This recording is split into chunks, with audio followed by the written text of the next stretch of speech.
Just, Simon, Ben, just maybe if I focus on you for a little bit. Carbon sequestration, I said it there without any hesitation. What does it mean? Where are we? And what are we trying to do from a planetary point of view as well as business? Do you want to go first?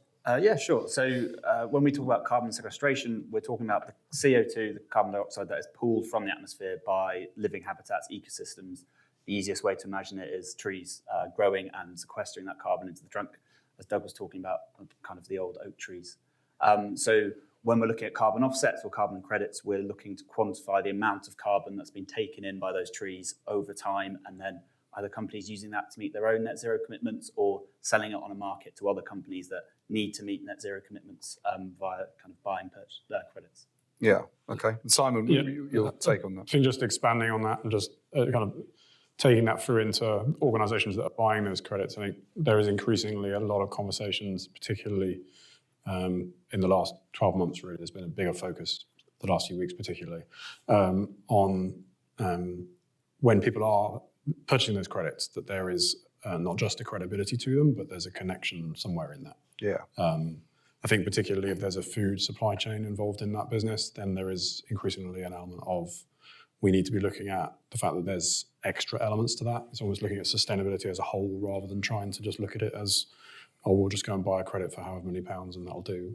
It's much more an element now increasingly of the conversation being what is the area we're doing that in terms of the land, but also what's the wider story in terms of the contribution it makes to regenerative agriculture, particularly from businesses that have understood that this is a holistic set of problems that are all about like turning things around. Yeah.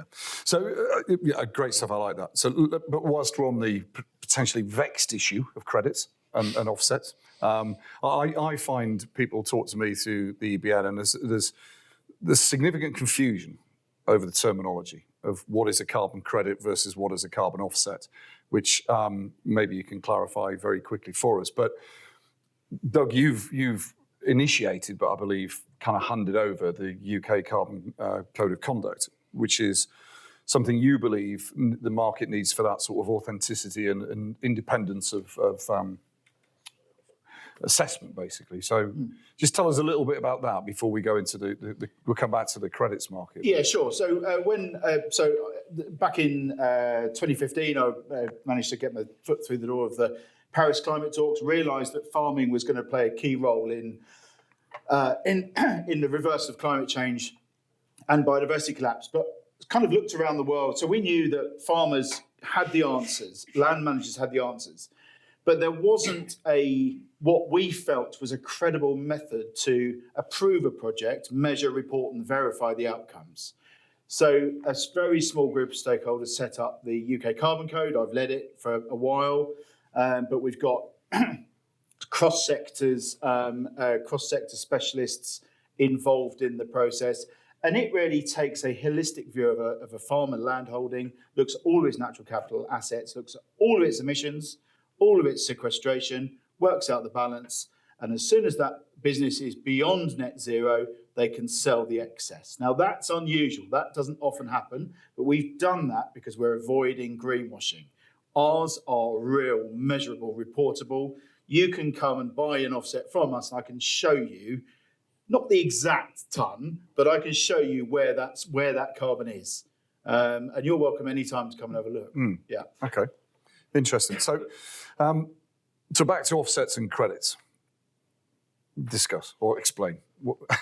I mean, I think I get my head around it, but yeah, absolutely. So I think look, credits are the quantity in terms of when using it, it's the offset against there being some emissions somewhere. But I think fundamentally what we're talking about is that there are very few, if any, organisations that, bar those that have direct relationships with the land, can genuinely get to a point where their own emissions are going to be neutralised or negative. And the challenge there for any particularly for larger organisations, and the same will apply for small ones too, is that.